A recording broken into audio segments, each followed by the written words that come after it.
दोस्तों, इंडिया में शादी कोई सिंपल काम नहीं है। ये full on Bollywood masala movie है। हीरो हीरोइन रेडी हैं, लेकिन बीच में आती है villain society, over dramatic family और क्लाइमैक्स में एंट्री होती है। चार लोग क्या कहेंगे। आज की जनरेशन कहती है कि लव मैरिज ही फ्यूचर है और पेरेंट्स कहते हैं कि अरेंज मैरिज कल्चर है। पर मैं कहता हूँ कि दोनों का फ्यूचर एक ही है, बस पैकेजिंग अलग है।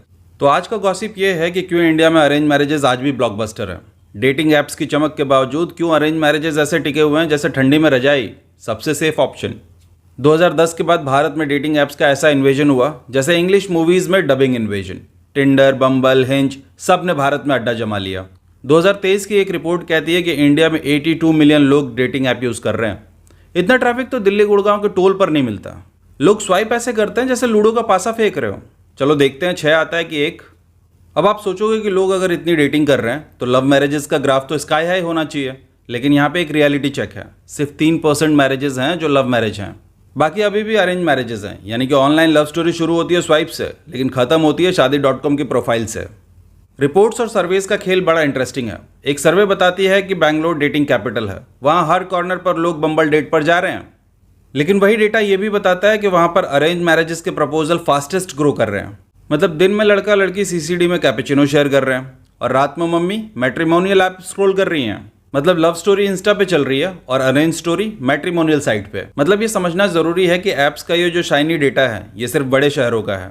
इंडिया सिर्फ गुड़गांव और बैंगलोर नहीं है, ये कानपुर, गया, इंदौर, पटना, बनारस सब कुछ है, जहां आज भी डेटिंग ऐप का मतलब फेसबुक फ्रेंड रिक्वेस्ट है। अब आते हैं असली गेटकीपर यानी कि कास्ट सिस्टम पर। 2014 की एक रिपोर्ट कहती है कि इंडिया में अभी भी 5% मैरिजेस हैं जो इंटरकास्ट होते हैं, बाकी 95% मैरिजेस कास्ट के अंदर। मतलब शादी से पहले कास्ट चेक करना उतना ही ज़रूरी है जितना ट्रेन यात्रा करने से पहले पीएनआर स्टेटस चेक करना। एक सर्वे हुआ था, अर्बन एजुकेटेड लोगों ने बोला हाँ हम ओपन हैं इंटरकास्ट मैरिजेस के लिए, लेकिन जब शादी करने की बारी आई तो सबने अपने कास्ट में ही शादी करी। यानी कि ऊपर से लिबरल वॉलपेपर, लेकिन अंदर का सिस्टम वही पुराना वाला। इंडिया में शादी करने का मतलब है वीडियो गेम खेलना। पहले आते हैं छोटे विलेंस, सोसाइटी, रिलेटिव्स, कास्ट, और लास्ट में आते हैं parents, the final boss. Arrange marriage में पेरेंट्स का रोल होता है सिलेक्शन कमेटी का, पूरी तरह से क्रिकेट टीम सेलेक्ट करने जैसा प्रोसेस। लड़के की सैलरी कितनी है, फैमिली का स्टेटस क्या है, कार कौन सी है, होरोस्कोप का स्कोर कितना है। लव मैरिजेस में आप सोचते हैं बस प्यार चाहिए, लेकिन अरेंज मैरिजेस में फैमिली सोचती है बेटा प्यार तो नेटफ्लिक्स के सब्सक्रिप्शन जैसा है, सिर्फ 3 महीने चलेगा, हमें तो रिलायंस जियो वाला लाइफ टाइम प्लान चाहिए। मतलब शादी यहाँ पर्सनल चॉइस नहीं, फैमिली IPO लॉन्च है, जहाँ लड़का लड़की तो सिर्फ एड ऑन्स हैं, असली डील फैमिलीज की होती है। अब आते हैं उस टॉपिक पे जिसे सोसाइटी सबसे ज़्यादा एंजॉय करती है, डिवोर्स। क्योंकि शादी में रोमांस से ज़्यादा ड्रामा पोटेंशियल डिवोर्स में होता है। इंडिया में डिवोर्स रेट ऑफिशियली अराउंड 1% है।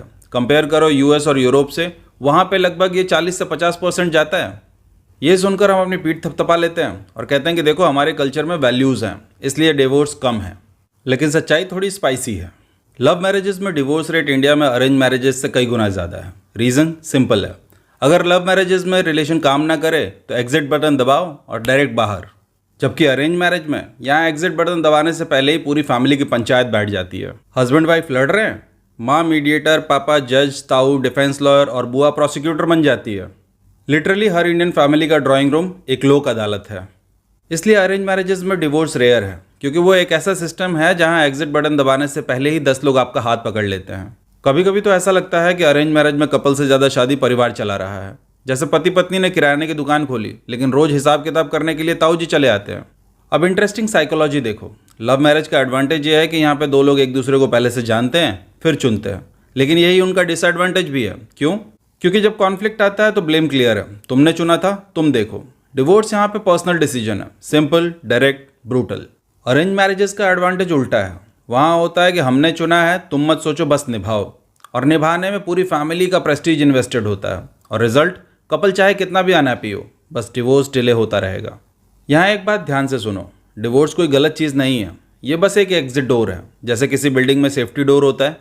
प्रॉब्लम तब होती है जब सोसाइटी उस एग्जिट डोर पे ताला लगा देती है और कहती है कि मरना है तो अंदर ही मर जा, बाहर मत जा, और यही होता है डबल स्टैंडर्ड। शहरों में डिवोर्स रेट बढ़ रहा है, खासकर लव मैरिजेस में, और लोग इसे वेस्टर्नाइजेशन बोलकर ट्रोल कर रहे हैं। लेकिन असलियत ये है कि लोगों ने ये समझना शुरू कर दिया है कि अनहैप्पी मैरिजेस का मतलब है लाइफ टाइम पनिशमेंट। देखो, इंसान शादी में सिर्फ प्यार नहीं ढूंढता, सेफ्टी भी ढूंढता है। अब डिफरेंस समझो, लव मैरिजेस में हाई रिस्क हाई रेस्पॉन्सिबिलिटी, जबकि अरेंज मैरिजेस में रिस्क शेयर्ड है और रेस्पॉन्सिबिलिटीज आउटसोर्स्ड। कैसे, ज़रा एग्जाम्पल समझते हैं।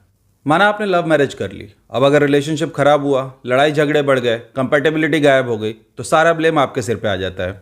मतलब अगर एग्जाम में 0 आ जाए तो टीचर को ब्लेम नहीं कर सकते, क्योंकि सिलेबस तो आपने डिसाइड किया था, यानी कि प्योर अकाउंटेबिलिटी। अब अरेंज मैरिज देखो, यहाँ साइकोलॉजी उल्टी है।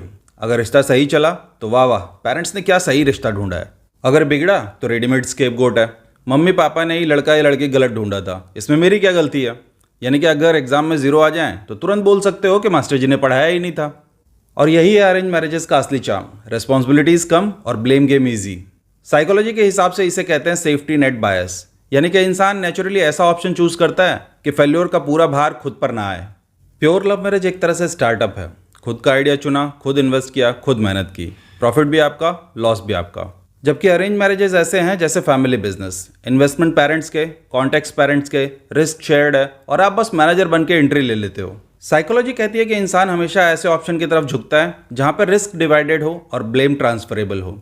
इसलिए इंडिया जैसी सोसाइटी में अरेंज मैरिजेस एक सक्सेसफुल फॉर्मेट बन गए। पहले अरेंज मैरिजेस पंडित जी, रिश्तेदार और न्यूज़ क्लासिफाइड कराते थे, और अब मैट्रिमोनी ऐप्स कराते हैं। ये ऐप्स बिल्कुल अमेजन जैसे हैं, फिल्टर में लगा दो salary, job location, education, horoscope, caste, और फिर कर दो ऐड टू कार्ट यानी शॉर्ट लिस्ट, और जब रिश्ता पक्का हो जाए तो प्रोसीड टू चेकआउट। बस फर्क सिर्फ इतना है कि यहाँ पे रिटर्न या एक्सचेंज पॉलिसी अवेलेबल नहीं है। अरेंज मैरिज सिर्फ इंडिया की कहानी नहीं है, जापान, चाइना, मिडिल ईस्ट, हर जगह फैमिली अरेंज्ड मैरिजेस कॉमन है, क्योंकि मैरिज वहाँ पे भी सिर्फ लव नहीं है, 2 कम्युनिटीज़ का अलायंस है। और इंडिया में तो ये थोड़ा और डीप हो जाता है, caste, religion, social honour, family reputation सब इंक्लूड हो जाता है। यानी कि टिंडर लाख कोशिश कर ले, लेकिन मम्मी पापा का एक प्रपोजल कार्ड ही फाइनल होता है। तो सवाल यह है कि अरेंज मैरिजेस टिक क्यों रहे हैं? क्योंकि इंडिया में मैरिजेस सिर्फ लव या अट्रैक्शन पर नहीं टिके हैं, ये टिके हैं रेस्पॉन्सिबिलिटीज़, फैमिली ऑनर और सोशल एक्सेप्टेंस पर। लव टेम्पररी हो सकता है, लेकिन सोसाइटी परमानेंट है, और जब तक 4 लोग क्या कहेंगे वाला वायरस अनइंस्टॉल नहीं होता, तब तक अरेंज मैरिजेस अनबीटेबल हैं। तो दोस्तों याद रखना, लव मैरिजेस इंडिया में हैं बॉलीवुड मूवी जैसे, ग्लैमरस, लाउड, रोमांटिक पर रिस्की, और अरेंज मैरिज है राजमा चावल जैसा, सिंपल, क्लासिक और हमेशा रिलायबल। तो कमेंट्स में आप बताओ कि आप किस टीम में हो, लव मैरिज वाली या अरेंज मैरिज वाली। मिलते हैं अगले वीडियो में, तब तक के लिए जय हिंद।